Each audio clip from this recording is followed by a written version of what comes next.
field shot. And the catch is made. It's Riley Williams. Goes for the three. Touchdown.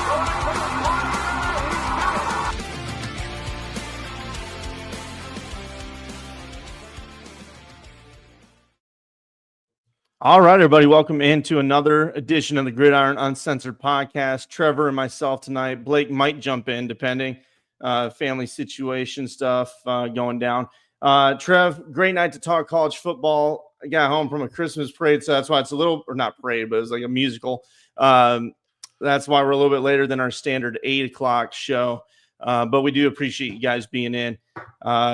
Trev, we're going to talk about college football rankings. There's a lot of debate going on with that. The Penn State saga continues. How is that even possible?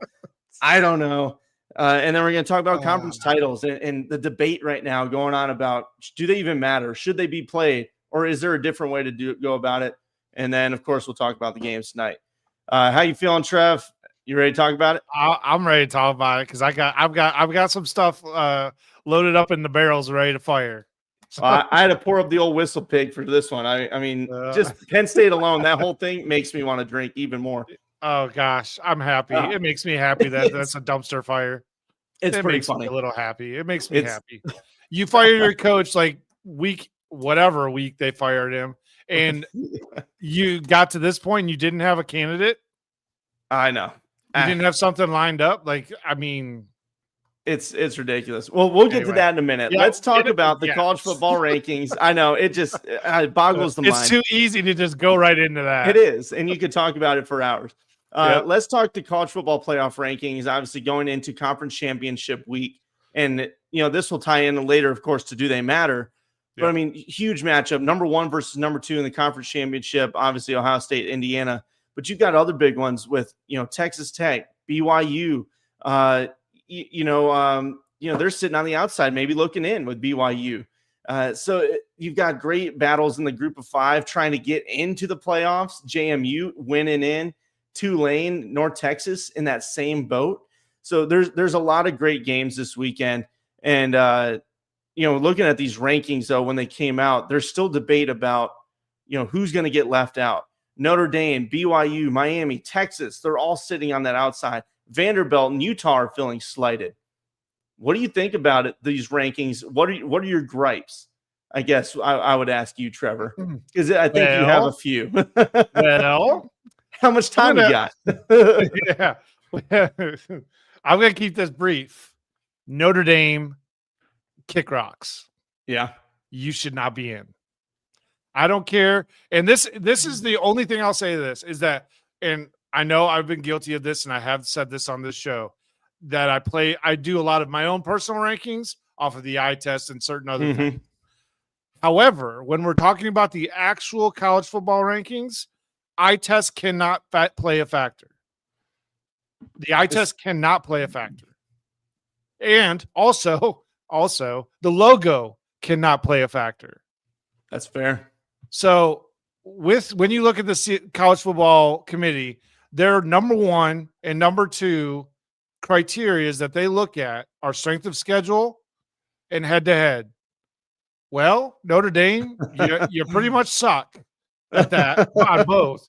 And Miami has you beat on exactly one of them.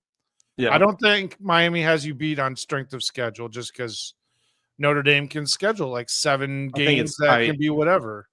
I think it's close, but I think Notre Dame edges them on the strength of schedule. But the head-to-head, Miami's in, Notre Dame's out. And I think this would all be fixed by the fact that if Notre Dame was full-fledged in the ACC, they'd be in the ACC championship this weekend. You're not wrong. They would remove all doubt. They would remove all doubt by being just full-fledged members of the ACC. That's a great point, Trev. This is a point where that no conference hurts them. Yeah, because they have looked really good. Even in those 2 losses, they look good. Their offense was moving with a brand new quarterback. I agree. And I've had them ranked above Miami, especially right after Miami's losses. But as the full body of work still comes into picture, Pitt fell apart. There's really no other game for Notre Dame outside of the USC matchup, which was another good win for them. but Right. they're so close in rankings and in strength of schedule, everything. To me, I've changed my stance on it is the head-to-head has to matter here. And maybe not my stance, but my rankings, like our personal rankings when we have them, they're right there. I know the college football playoff has BYU in between them, but I think BYU should be higher when you look at their metrics and their strength of schedule. Really, truthfully, BYU can end all doubts by winning.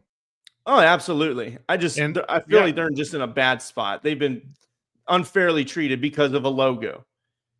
And when you look at who's around them, I know Bama's got good wins, and so I agree with you. The logo does potentially hurt them, but I would think also geographic location. Yeah, I think honestly, it's just geographic location and them not taking the BYU seriously. BYU it's still gonna take some time for everyone in the college football world to take them seriously. I know we do. We all enjoy watching BYU football. We really do. When we're able, when I'm able to watch it on my TV when I actually get it. But yeah, I think there's a bias just by past history bias, I guess you could say. I agree. I think you're absolutely right on that, Trevor. You see it with a group of 5 teams, like they'll give Boise State the benefit of the doubt. Right. Because they've historically been able to push the envelope and to win those games. Everybody's sitting back with JMU because their strength of red schedule is not as great. Even though they're looking good, they've blown out teams. They did have that loss early. I think it was to Louisville. But still, people look at them, they're like, okay, it's JMU. Who the hell is that? But if it was Boise, well, okay, hold on. They've built up that credit. So BYU's, I think, is still in that boat too, where they're like, well, we don't want to see another situation where somebody gets blown out. Well, newsflash, Tennessee got blown the fuck out in last year's. TCU got blown. Look, even no though one's they beat exempt from Michigan, getting blown out. out. No one's exempt from getting blown out. Yeah, it is college football, and it is that's just the thing. On another note, I mean, literally, Duke can blow this whole shindig out of the water and blow it all the fuck up in just one. With one win. With one win, everything is screwed up. JMU gets in. The winner of Tulane and North Texas. I'm sorry, Troy. I'm just counting you out. My bad. Yeah, but you're out. Well, that'd be another. That would be a whole different. That would be a whole different thing. Does that mean that? So if Troy somehow upsets JMU and North Texas beats Tulane, does that mean who would be the? Does that and say Duke beats Virginia? Then what? Who would be the 5th highest ranked? I don't think anybody's talked about that. I don't know. I haven't seen anybody discuss that. And I mean, obviously they've talked about Duke winning and then JMU and the winner of North Texas Tulane. But no one's ever talked about Troy just upsetting the shit out of JMU and throwing a monkey wrench into this whole works. Yeah. Well, let's talk about that here in a minute when we look at more of these conference style games. Maybe that's how Vandy gets in. I'm going to have to marinate on that one. One other one that I want to bring up at least was the Ole Miss position, because I know like Notre Dame, BYU, that 10 through 12 slot is, I think, janky. I have BYU higher. I got Miami higher than Notre Dame. Texas, I'm sorry, I don't feel bad for you. Vandy should have better wins. But when I look at Ole Miss sliding up above Texas A&M, I know Texas A&M just lost. I got it. Ole Miss doesn't have a head coach right now. They flew their coordinators back to go. Well, I mean, they do. I mean, they hired them, but they got Golding, and they got Golding. From the sounds of it, the team is actually excited about having him there. But I know, and they are. They're shitting on Lane Kiffin real bad too in the comments. They came to players Twitter in force. The players are. They came out in force saying no. Like apparently Lane was like, "Hey, I begged to come out to be able to coach you guys." Yeah, the athletic director knocked that down pretty quick. The players were like, "No, we don't want you here. Like that's not cool, man. We have no respect for you leaving us after we finally get to the playoffs." Lane still has not been to the playoffs, and he doesn't get credit for it. But no, I just thought it was crazy that they jump up and Texas A&M, I know they did lose, but they still fall back and one behind them. Yes. Yes, Barbara, I agree. They're chewing their nails. They do not want Troy to win. They do not want Duke to win. Man. They want this to be as chalk as possible to keep things right in line. Make it easy for them. They don't want BYU to beat Texas Tech. They really don't. They want BYU to be forced out because if you're sitting in that 11 and 12 slot right now, you're in trouble. Mm-hmm. And I'm okay with taking that. I know we were doing picks later, but I'm okay with taking the loss if BYU wins. I'll just say it right now. I'm okay with that L. Well, I want to see it. Well, that leads us in, Trevor, talking about BYU more, is talking about this Penn State saga. Because if you live under a rock in the college football world, or hell, you've just been busy. Well, we have a hell of a segment for you here. Penn State, as we know, fired James Franklin. I think it was week 5 of the season. Everybody's like, oh, this is great timing. You know, as long as you had somebody lined up. Okay, yeah, sure. Because the week before conference championship is when all the coaches get hired. This is when people start getting hired. And everyone, I mean, everyone you listen to, everybody was expecting Penn State to make a move on whoever they were going after this week. They did, and they failed. They failed on multiple occasions, Trevor. Yeah. Well, God bless. The funniest one involves BYU. And there's been a lot of, it's been quiet kind of on the Eastern Front, if you will, at Penn State. But then all of a sudden there's this talk. Okay, Kalani Sitake, he has been honed in on. He is primed to be the next coach. The conversation is being had. The numbers are ready. BYU is putting up a last-second fight, a Hail Mary to get this thing done. Well, they brought a new phrase to the Stormin' Mormons. I mean, they literally brought the whole dang church in, the entire LDS community, and Crumble Cookie, Trevor. Crumble Cookie. The Blue Blood Penn State. I just, what? That was one of the greatest days on Crumble Twitter. Crumbled the Penn State dreams right there. They certainly did, man. Watching that, when the CEO of Crumble tweeted that out, oh my God, I was laughing so hard. Like, is this real life? This is college football, and this is what makes this sport so great. Before we got on the show, I was doom scrolling like I normally do, and all these different sports things. And one of these ones was a Penn State lover of all things Penn State. He's like, "Oh, bet, and you're messing with the wrong university." I'm like, "My guy, yeah, you guys don't have a head coach yet, and signing day's over." Yeah, and you guys signed 2 recruits. Hey. I give those recruits props though. Like they're immediately Penn State legends. Salute to you, my friends. All power to you guys. But just for Penn State, it blows my mind. When you fire him, you've got to be ready and have somebody lined up. And maybe them firing him at that time was like deterrent to coaches. Hey, this guy just got you the playoffs. This guy's, he's got a great team. I know he's having a rough year. I don't know if I want to deal in that situation. But for me, I don't know. To me, it should be a very, welcoming place to coach at. But the way this has gone, they've lost out on Sitake to BYU in the Mormon Church. They lost out. I mean, in that time, Chesney's moved on to UCLA. Yep. Hartline has now gone to USF. All these things that are going on, who are you going to get? It seems like Dabble might be the guy, but I don't know who else. I mean, the interim. What do you think? I mean, there are still some coaches that they could, in theory, poach, but the conversations need to start happening now. And frankly, with the mismanagement of this situation, I don't know what veteran coach that has a head coaching position would want to walk into a position where if I get you to the playoffs, a play or 2 away from the Natty, and then, a couple bad losses the following season, and you're going to let me go? Yeah. That's not a situation. I would much rather stay in a situation where I have some leeway.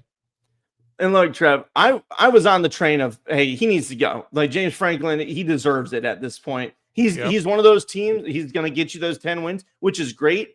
But if you're going to fire him, you better have a damn backup plan. And he landed at the perfect spot, because if he gets 10 wins at Virginia Tech, 1, he'll be the savior. 2, he will get them to the ACC championship almost every year. And if he's James Franklin, he's already cooking on the trail. Yes, he's coached their entire recruiting class. He's doing great. And this man is trolling them by giving everybody buying crumble cookie boxes for every single table. He bought, I don't know if you saw that, Trevor. He bought, I didn't see that, but that's awesome. They had a fundraiser, and I shit you not, at every single table was a box of crumble cookie. That is fantastic. And I mean, James Franklin is on he's on fire right now, just laughing. Unfortunately, I can't believe I'm saying that. I love you, James Franklin. You're the man. You're the man. I'm glad you're out of the Big Ten. I'm glad out of your Big Ten because I don't have to look at you as much. But I'll tell you what. I'll tell you what. Because you pulled that off, you're my favorite.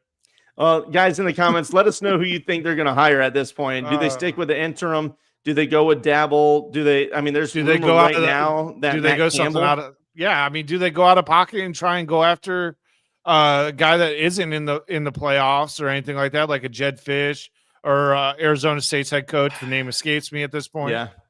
Wow, Dillingham. I always want to say Whittingham, and it's not it. So that's why I think Dilly. Yeah. I mean, those are 2 very viable head coaches for the Penn State job, but I just don't think that I don't know, whatever they think. Yeah, I mean, they're in trouble, in my opinion. And with this recruiting class, I mean, they're going to have to go out and get 50 players out of the damn transfer portal. And the portal hasn't even opened yet. That's the other set. Yeah, what is that, January 3rd? January the 2nd, I believe. Second or 3rd? Yeah. I mean, they might have just self-inflicted the death penalty on themselves. This is wild, man. All right, let's move on and talk about the conference titles and how they matter. This is a conversation.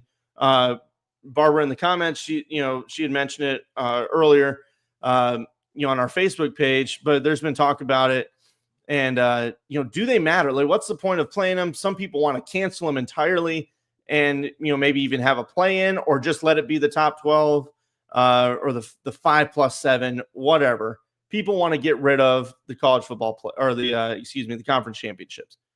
I get it to a point why people are saying that. It's not fair for these top programs that are already in the playoffs to have to play this extra game. I get it because everybody else is sitting home getting a rest. But to me, as a competitor, you're still wanting to win a conference championship. Like, that doesn't matter. You've worked hard to win that championship. You want to rack up all the rings you can. So to me, you can't cancel them. It's important. I don't believe in sharing titles either. I think that's the dumbest thing that we've ever done. Yep. That's why that's why they called it the mythical national championship before the BCS. Everybody just sharing national titles and conference titles, and like, what the hell is that? What the hell kind of society? This is America. We win things. Okay, we're not sharing. Trev, what do you think about it, man? I don't know. I think anybody that says that the conference titles need to go away just needs to just give it a rest and knock it off. Yeah, because clearly you've never played a competitive sport in your life. Because whether you're in the playoff or not, you still want to win your conference title. You want to win the regional titles. Mm-hmm. You want to go, and then you go on to whatever other titles there are. You want to be the best. If you're a competitive person, you just want to be the best. And for football's sake, in this case, why even play the sport if you're just get to your couple wins or whatever and just move on? Because I don't understand it. They matter. Look, this weekend is a prime example of how conference championships matter. Yeah, because they weed out the teams that don't belong.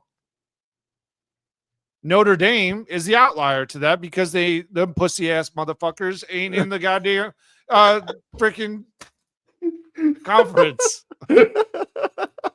Sorry, pardon my French, but good God, hey, gets me angry. It gets me so heated that they're not in a conference at this point. this is a prime example of why they should be in one, because then we don't have to hear them whine if they miss the playoffs. Because if you were in the ACC or the Big Ten or whoever, you would have that opportunity to play in, just like Virginia has a chance to play in and win right now, even though they're not ranked in that top 12. And then even, JMU, Tulane, they have their chances to play themselves in. Yeah. So I get the Notre Dame fans. They don't like conferences. I understand why, but this is a point where if you had that opportunity to have that extra win, then there would be no discussion about it. Now, I get the point where people are like, well, it's not fair to these teams that are in the playoffs, that are locks, that have to play this game, because you've got more risk for injury. You're might fall a little bit if you lose. You might get knocked out if you lose, even though you're already in the top 12. Like, say Bama loses. Welcome to how football. How bad are they going to the committee? How bad are they going to treat them? BYU, they're in the top 11. They've only got one loss. But now, instead of, sitting there waiting, just like other, maybe, or two loss teams like Miami or Notre Dame, sitting there just waiting at home, like, I hope you lose and I can slide up. You know what I mean? Like, that's kind of, I get that. But so that's why I saw what John Gruden shared this on Twitter, and I thought it was fantastic. And I don't want to expand the playoff. I don't want to at all. I want to keep it at 12. Anything beyond that you start really getting in the weeds. But he shared a really cool example, I thought, of these play-in games. Because everybody's bitching and complaining. Texas, Vanderbilt, Miami, everybody's complaining. I think Miami's got a valid gripe, but whatever. They're like, well, why can't we have a chance? Why can't we play a 13th game? Well, give them a play-in. Let Texas, let the 13 seed play the 17 seed. Let the 14 seed play the 16th, and so on. Have a plan. Let them go in. I think it'll be like 18 teams. Make everybody play a game at the end of the season. Yeah, so it's basically all these teams that are right on the bubble. You play, and if you get in, you get in. If not, shut the hell up. I don't want to hear from you. And it would give the first round, I think it was bye. I shared it on Twitter. I'll share it again on Facebook and stuff, so you guys can see what the hell I'm talking about. But I just thought it was a really cool idea to have a play-in like that, as opposed to, I think Pate put out one where you have each conference does a play-in, where the third team in the conference plays the sixth team, and the fourth plays the fifth. And to me, that's too much. Look, you're in the Pate's top trying 20, to turn this into a conference championship tournament. Yeah, and to me, that's too far gone. But I liked we're not there yet. Yeah, I think that's way too much and too confusing. If you're the second team or the third team and you've worked be the third team and you get kicked out from a sixth team, that doesn't sit right with me, because you've already played all season to get in that spot. But here, if you've gotten to this point in the top 12, top 15, so you're on the bubble already, you might miss it. Why not play an extra fucking game? So how did they explain that would work for the group of five then? So are they taking away the 11th and 12th spots in the playing games? Put them there? Like, how's that working? So any conference championship game, like BYU, Texas, even if BYU lost, they're automatically in, because they're in the top 12 already. And then you have the play-in games after the 12th spot. So like 12 would play 18. Number 12 would play number 18. Number 13 would play number 17, and so on. And then those guys get into the tournament. So I thought it was really cool. Again, go look it up. John Gruden shared it. But if it does expand, if we ever get to this point, which I think it's coming soon, that is probably how I would want to do it. It makes sense, as opposed to all this other craziness, going to 24 teams, that's too much. Right. Have a play-in. These bubble teams, if they get in, they win. If not, see you later. Shut up. I don't want to hear from you. I mean, I don't hate it. Yeah, check it out. It was a 7-minute video that Gruden put out. I thought it was pretty cool. Go check it out. I'll share it again. All right, guys. So let us know what you think. Obviously, again, I don't want to expand any further. I think 12 is fine. If you've lost 2 or 3 games, especially to bad opponents, I really don't have any sympathy for you. This is more of if it does expand. That's probably what I would go for. Trev, let's go and talk about these games. Conference title. I mean, it's a fun week. And again, we said there's so much on the line. I know not necessarily for Ohio State and Indiana. They're in. Georgia's in, even if they lose. But it's going to be fun to see Ohio State lose to Indiana. I hope it happens. This is where, though, I saw a graphic. Everybody that's rooting for Indiana this week, and it's the entire country colored in red. yeah. Except for the state of Ohio. It's like everybody's red. Everybody's voting. I'm pretty for sure Indiana. it's even the state of Ohio, except for the city of Columbus. But whatever. Cincinnati also, they're like, no, screw you. Yeah. But when you look at it, you've got, again, Duke is trying to get the conference championship. Virginia is in a de facto play-in game right now. It is 100%. Virginia's in a play-in game. Yeah. You look at UNLV. What happens if, say James Madison loses? What if UNLV wins and they're 11-2 conference champion? Do they slide in over, say, Duke if they win? There's a lot of crazy scenarios here, guys, that could happen. You look at Kennesaw State. Look at what they've done since they've joined the FCS or the FBS. They're now in the conference championship game. Like, they are having a great year. I'm just so impressed with this team. And then you look at Tulane, North Texas, another playing game for the playoffs. There's so much riding on these conference games, these conference championships. So let's talk about them, Trev. Starting off at the top, Troy, James Madison. We mentioned, Troy can do the funniest thing here. Everybody's picking James Madison. James Madison's 23.5-point favorites.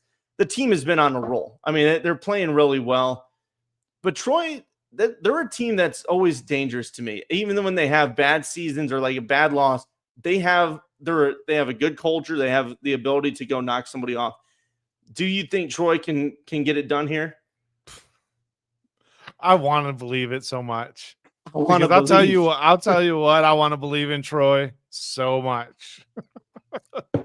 But I think JMU is going to be a little too much for him. I think the spread is probably a little overinflated, if you ask me. Basically 24-point cushion that they're giving Troy is a little insulting to Troy, I feel like. But I still think JMU is going to come out on the win with this one. But on the off chance it doesn't happen, I do think, look, it's still college football, guys, and anything can happen. Yeah. So, and Troy has been known to randomly knock off a team that's supposedly better than them. Yeah. So they can do it. They can do it. I mean, they're 8-4. It's not like they're a slouch team or something that's only like won one game. Yeah. But, I mean, we'll see what happens. But I think Troy, there's an outside chance that they can do it. But JMU is probably going to end up winning. I think the passing attack is going to be too strong for JMU. And on the other side of it, the passing game for Troy has not been as strong as it has been in some past seasons. But I think they're going to try and lean on the run and just try to take the time away from this game and really, slow it down, limit possessions for James Madison, and just try to play stout defense and get into a tight battle, maybe try to win by, field goal type.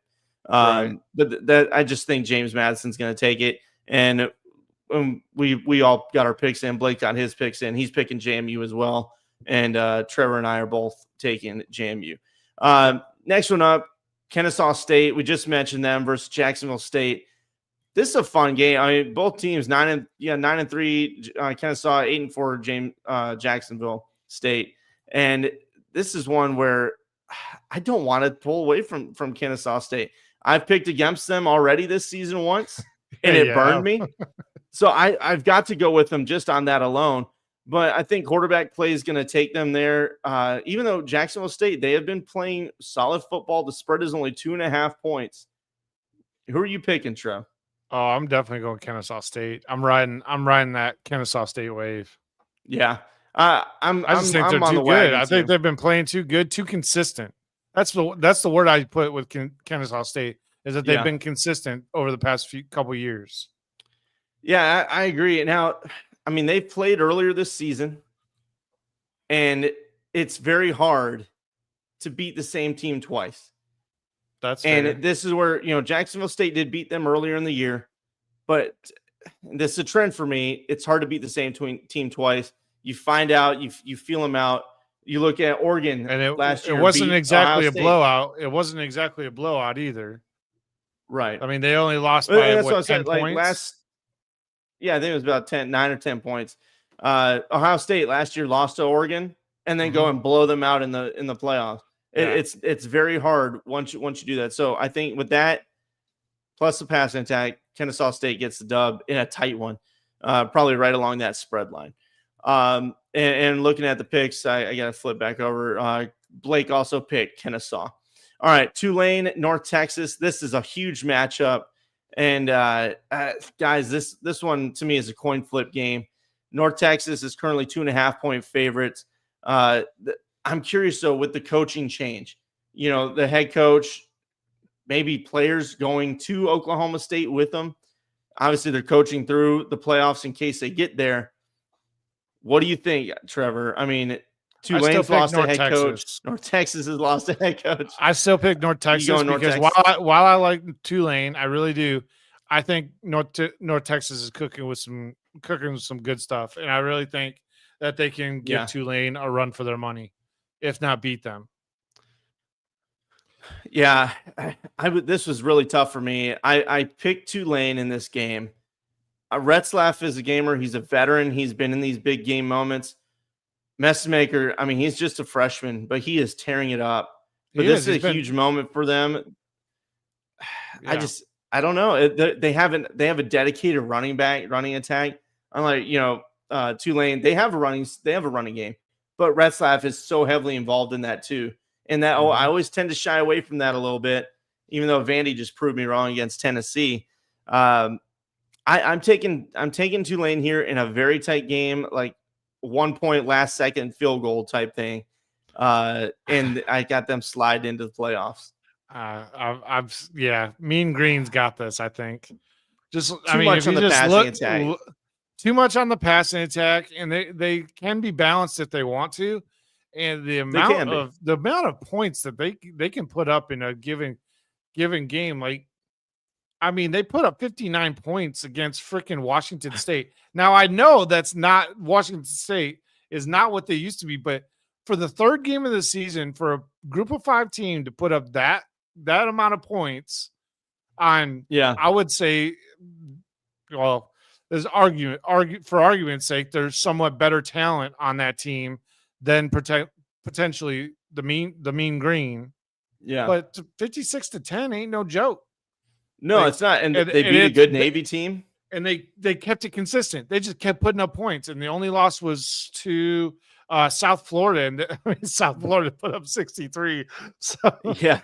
Well, that's kind of where my concern might be, is like defensively, if it turns into a shootout, like I'm not sure how that'll go down. But they played Navy well. Navy held them to 31 points. But Navy's one of those teams that they're going to grind clock and they're going to limit your possessions. 100%. I don't necessarily like picking Tulane here, but I did, and I'm going to ride with it. Because, I appreciate you. Hey, yeah, it had to be a little different, right? All right, so next one up, UNLV, Boise State. This one, I don't understand how UNLV actually got to the conference championship when you look at like the schedule. They've lost to Boise State and New Mexico.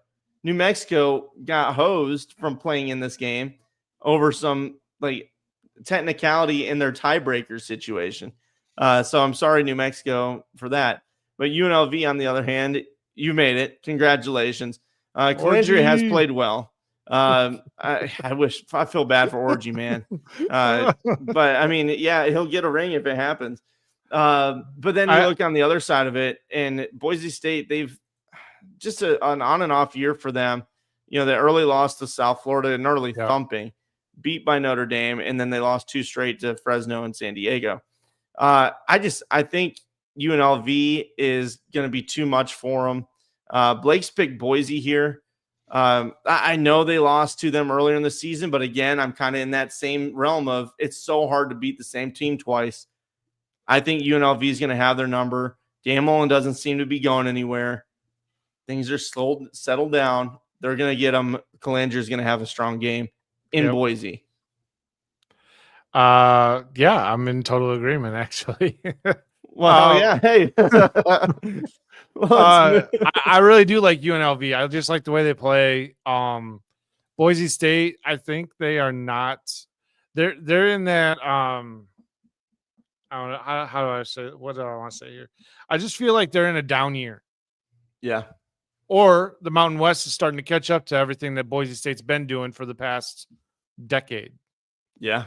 In the Mountain West, and everything's starting to catch back up because, NIL and everything like that. People are starting to get more talent everywhere, and I think that's reflecting in UNLV. It's reflecting in New Mexico. Even though New Mexico lost their starting quarterback to Utah, clearly they had a pretty darn good season, even with losing him.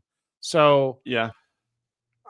I really like UNLV in this one, and I like I really like the way they're complementary football, and I think Boise State in this particular thing might actually be a little bit outmatched.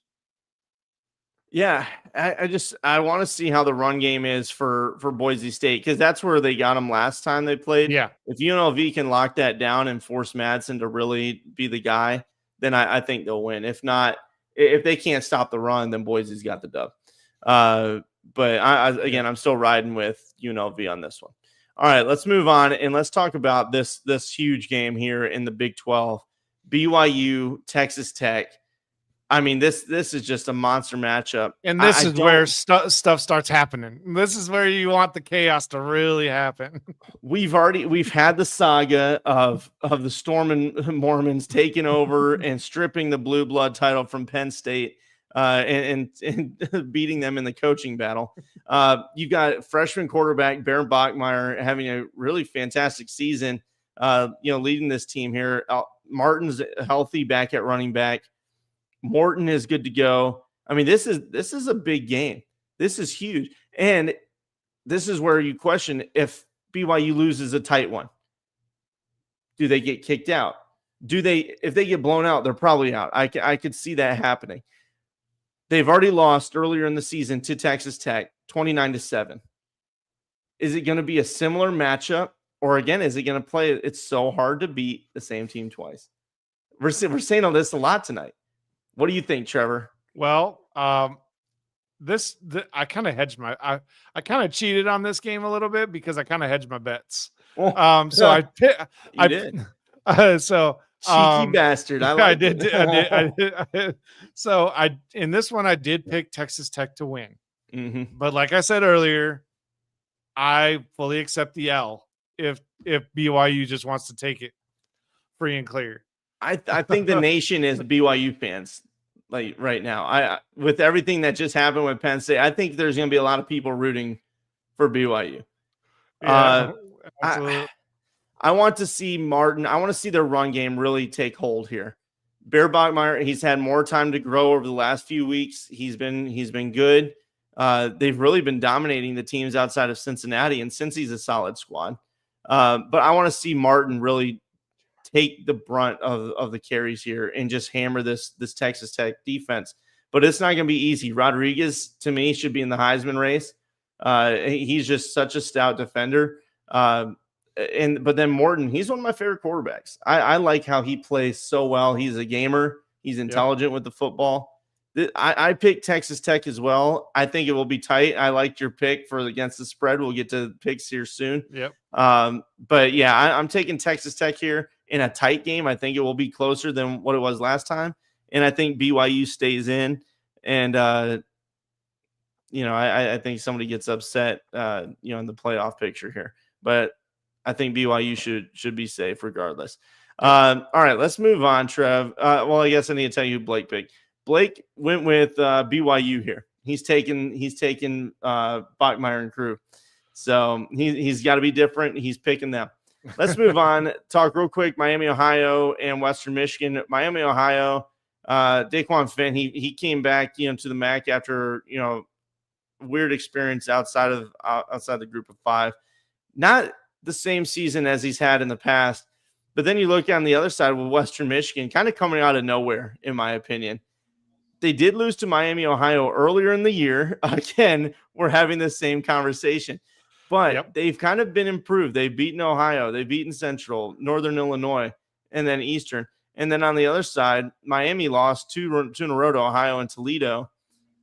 Like those were two of our teams that we picked in the preseason, Ohio and Toledo, to be in this situation. Neither one of them are in the conference championship, Trevor. I mean, I don't know what the hell they're doing. But when it comes down to this game, you riding with Western here? I think we got to – I know we're Michigan fans. We got to stick with directional school, right? We can't vote for Ohio teams. I can absolutely go for the Red Hawks. So, and looking at absolutely, it, because I hate them freaking Broncos. I hate the Broncos so much. No love hated them growing up in Michigan. Still hate them today. Bunch of obnoxious assholes that go to that school. I think I ended up there one night. I won't get too far into that story. Bottom line, I guarantee put it in the comments. I guarantee it had everything to do with alcohol, because that's all anyone does in that school. I don't know what you're talking about. I plead the fifth. There was a casino involved. Oh, well, okay. Well, there's that too. Regardless of that situation, I'm taking Western Michigan. I got to stick with the directional school, but I think the run game is going to get them. I know they lost earlier, but I'm sticking with that trend. It's hard to beat the same team twice. Trev, you picked Miami, Ohio, and Blake is also going with Western Michigan. All right, moving on, talking about the big one down south, Alabama, Georgia. This one, again, I think both teams are in, unless Alabama gets absolutely lambasted. I don't see them dropping. I feel like even then they're in. Even that they probably are. But I mean, I don't know. You cannot get blown out. And I don't think they will. I think the flip side of that coin. But the flip side of that coin, if Georgia gets walloped from the number 9 team, how far do they drop?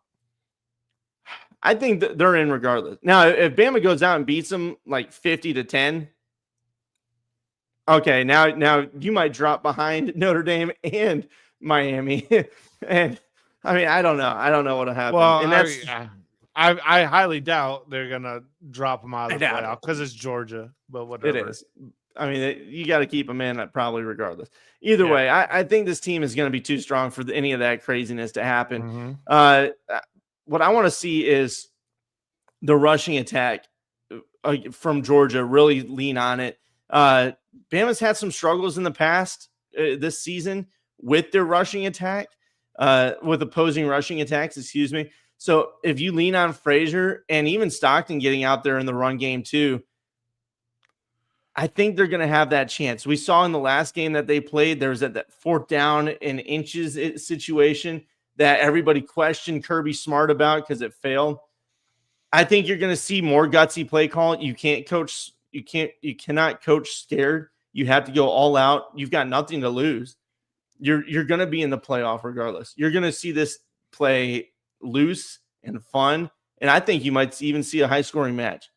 I don't know. I'm taking Georgia in this one. I think it's going to be a high scoring tight battle, but I'm taking Georgia here to flip the script and Bama goes down.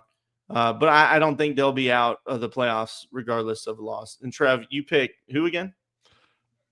Georgia Bulldogs.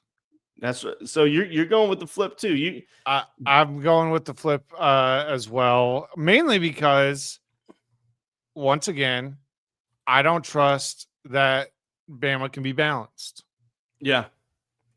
So, and against Georgia in that defense and their ability to be balanced, I think is a recipe for a not great day for Alabama. Now, don't get me wrong. I think Kalen DeBoer is and his offensive coordinator are very good at calling an air raid type of offense if they have to do it. Right. They had to do it at multiple different times of the year when they were both at Washington, where they were just slinging it and not really running the ball that much. And they had the quarterback to do it.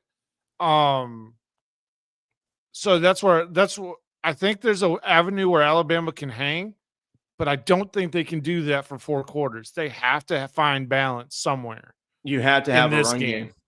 You have to. And they've struggled with that this year. Miller has not been, what we expected. But Hill, I think, is a really good running back. If they get Hill going and let him be the guy, then maybe you see that take a turn. I'll take our chew toys and go home. Oh man, my biggest concern for Georgia this game is Stockton. He is so hit and miss at times for me. Like last week against Georgia He's like Tech. a poor man's Doug Flutie or something. I don't know. I'd have to go and watch Doug Flutie. It's been a long time since I've even heard that name. But when I looked at Stockton like last week, I think he only threw for 70 yards. That you cannot do that against Alabama. And Georgia Tech's a solid squad. So I don't know. I could see a high scoring one, but I'm rolling with Georgia to win the SEC title and lock in one of those top twos. They'd probably move up to number 2. I don't know if Ohio State wins. I don't know. Regardless, let's move on and talk about this Indiana and Ohio State game. Everybody's kind of writing it off. Well, they're both going to be in the playoffs, so who gives a shit? It's 1 versus 2. Like, these have clearly been, in my opinion, the best 2 teams in the country this year. They've shown they can run. They've shown they can pass. They've played good defense when they have. Like, it's just been nasty foot. It's been great. The spread is 4 points in favor of Ohio State, coming off a big win against Michigan. Mendoza is ready. He is a seasoned veteran. Sayan's a young quarterback still, but he's had a great year, and he leans on the talent around him. And I think that's his biggest perk is he has the ability to just chuck it up. And hey, I've got Carnell Tate down there somewhere. Jeremiah Smith's down there somewhere. Oh, nice to have those Jackson. two. I call them the Twin Towers because they are both just ridiculous. Well, and then you got Bo Jackson in the run game is finally really starting to take hold.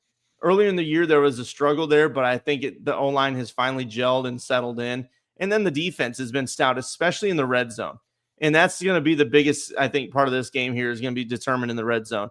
If Mendoza can be, mobile on the ground and give that extra threat, that'll make it a little bit harder for him. But you're going to need Hemby to lock it down if you're Indiana. Trev, who are you picking here?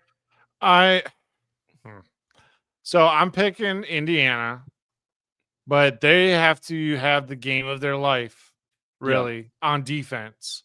I'm not really too concerned about Mendoza in the offense. I'm super concerned about the defense and being able to get stops. Yeah. Now, I think, in my opinion, that the Michigan game, while it was sort of a disaster for Michigan, I think that they identified some ways where you can kind of bait Julian Sayin into some throws that he shouldn't be making. Yeah.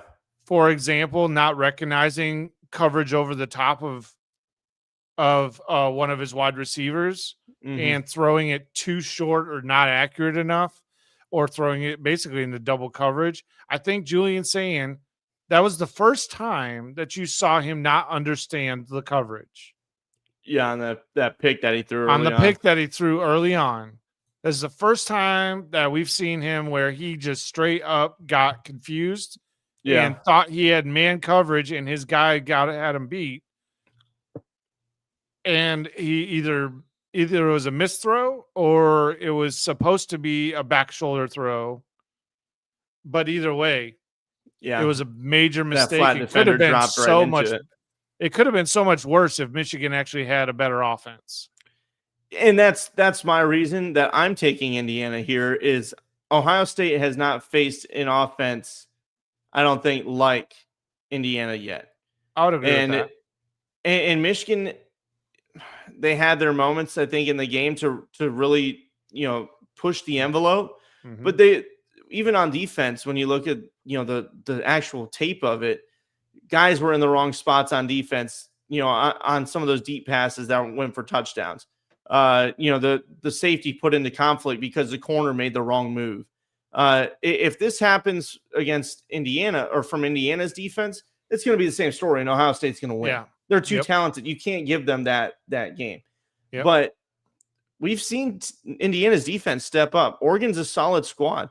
I mean, they're a playoff team, and they locked them down. Defensively, they were able to get through on the line and create sacks, create pressure. Michigan couldn't do that either. So how much of this can you really judge? It's been a while since Ohio State played Illinois, which is a fine squad. But outside of that, Michigan shit the bed as well. They're just not good. I think Indiana is much better than Michigan football right now, which is crazy to say. But I think it's going to be a very tight game. It's going to be a battle. It's going to be fun. I don't think it's just going to be the Indiana that we saw last year in these big games. I think Cignetti's got things rolling. I think they're going to take the win here. And looking at Blake's pick, he picked Ohio State here. He's a big fan of Saying. And Saying's he's a damn good quarterback. He can easily win this game for him. Trev, let's move on and talk. I think that we got two more games left, or one last game here. Duke versus Virginia. And we mentioned this earlier in the show. Huge matchup for playoff stakes for not just Virginia. For like four other teams. But for like four other teams. If Duke wins, Virginia's out. JMU, if they need to win, Tulane, those you could have two group of 5 teams in there. And if JMU loses, maybe UNLV slides in. Who the hell knows? We don't know what the hell would happen in that situation. But this is a massive game. Virginia, chili spaghetti nuts gonna get crap. Barbara's got away with words, man. I swear. I love it. This one is so interesting to me because Chandler Morris, he's had a pretty good year, but at times he still makes those mistakes. And then Mensah on the other side of it has been tearing it up. Yeah. But the team around him has let them down. They had a tight loss to UConn, which is a good squad. They lost to Virginia earlier in the year, 34-17. I think it's going to be, again, too much for Duke on the defense, and I think Virginia is going to win this one. But, again, a tight game. This one, I'm going off script here, and I'm taking Virginia, even though they're rematching. What do you think, Trev? Oh, yeah, I'm pretty sure. I picked Virginia, didn't I? I better pull up the. Yeah, we all picked Virginia across the board. I was like, I better have picked them. You got playoffs on the line, Virginia. I am seriously wishful thinking that Duke wins just to see what happens. Just it's like that, like morbid curiosity. Like, I wonder what will happen if he, just takes that one final step. I live for chaos in college football, and this is the ultimate of chaos. I don't want to see Virginia get screwed. Like I like Virginia football. I like their uniforms. I want to see them they have busted their ass this year and proven a lot of people wrong. But God, it would be funny. It would be hilarious. To see what happens in the would be absolute chaos scenario. So either way, we're all going Virginia here. Yep. Chaos quelled in that manner. I think the biggest thing that you could see is BYU taking down Texas Tech and what that might do to the committee and what their brains are going to do. As you can see, there's our picks. And then Trev, talking about our bets, off the grid bets. You mentioned it earlier. You're hedging your bet on that BYU one. You're picking Texas Tech, but you think it's going to be closer. You're going with BYU plus 12. Trev, I think it's going to be a fun game. It's going to be tight. And then your grid lock, Trev. You're locking that. You're doubling down. Indiana. I'm doubling down. I'm going Indiana with the lock. I'm just like, you know what? I'm going to go ride the Cignetti wave. I realized I messed up on my my lock image on mine. Fire the image guy. Whoever the hell that is. Fire him. Even though I just said it was me. But either way, I'm taking Troy here. I think with the coaching change and just all the noise around what's going on with James Madison losing their coach across the country. I know he's still coaching there, but sometimes that gets in your mind. And I think it'll be a little bit tighter than the 23 spread. So that's what I'm picking for my against the spread. And then I'm locking it in with Tulane. You got to have a grid. That's our grid lock. You got to do it. We got to pick somebody. So that's who I'm picking in this as an outright dog. And then Blake's doubling down on Alabama with the spread and with the grid lock. Right. Bama owns Georgia lately, and they have. Georgia has had a problem with Alabama. So, it's not a bad pick at all. Guys, let us know your picks. Let us know your grid locks, who you're picking on your bets this weekend. We want to hear it in the comments. Trev, one other thing. We forgot to talk about it, and then we'll call it a night. It was Heartline going to USF. That's true. You don't like it. I hate it. Yes. I want to hear it. Why did you hate this pick? So one, by and large, he has been the best recruiter on the offensive side of the ball for the last 5 years, maybe longer, but 5 years that I've been paying attention to him. Yeah. And in that time frame, he has produced, by my count, 5 first-round wide receiver draft picks. That is a guy you want as your. I mean, what he's done at the offensive coordinator position. He's earned the right to be a head coach in the Power 4. Yeah. He is a guy that's experienced. Brian Hartline, God, it's so crazy to me that I'm talking about him as a coach. I remember watching him as a player. Like, I remember watching him against Michigan as a wide receiver at Ohio State. So the fact that he's leaving basically his alma mater to go coach USF. Yeah. I'm sorry. It's just something's like, it doesn't make sense to me. I know Penn State's not a likely spot for him, but hell, if I was Penn State at this point, I would try and steal his ass away. But it's too late. He already signed out dotted line, but whatever. I think I think out of respect for Ohio State and Day, he's probably like, I'm not going there. Fuck him. Why would I go coach? I'm going to go as far as away.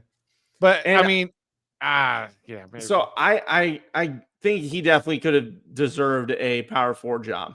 I don't care. I mean, I'm sure lower tier, maybe like UCLA would be a great spot for him. Yeah, his recruiting prowess out in California, I feel like that would be legit. I'll say on my side of it, I think he can keep USF has built something already that has that rapport, kind of like what we talked about earlier with Boise State.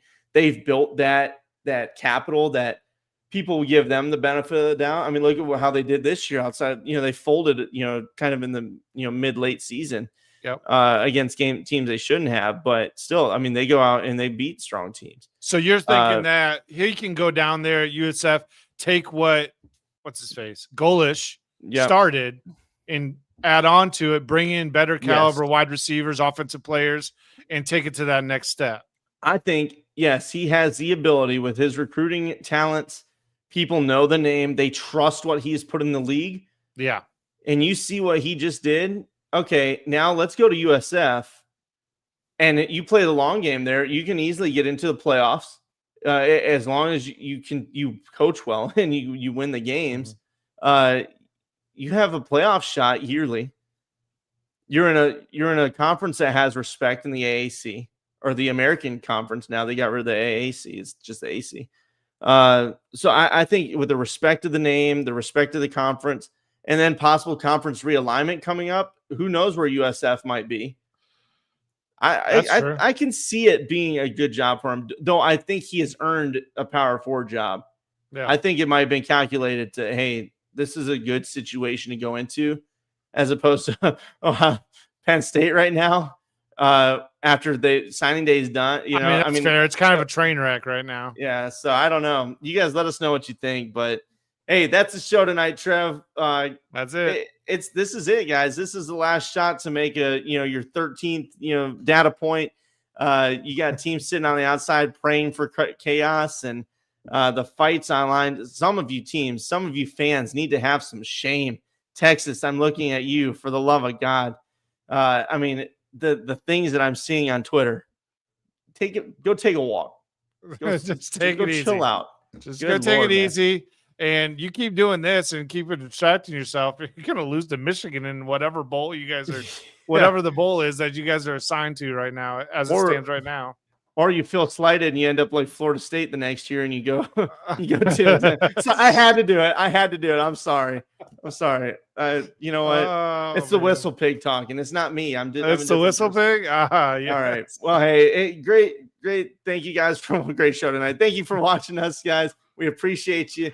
Make sure you follow all those little things on the border there. If you're interested in, Substack, it's a little writing platform.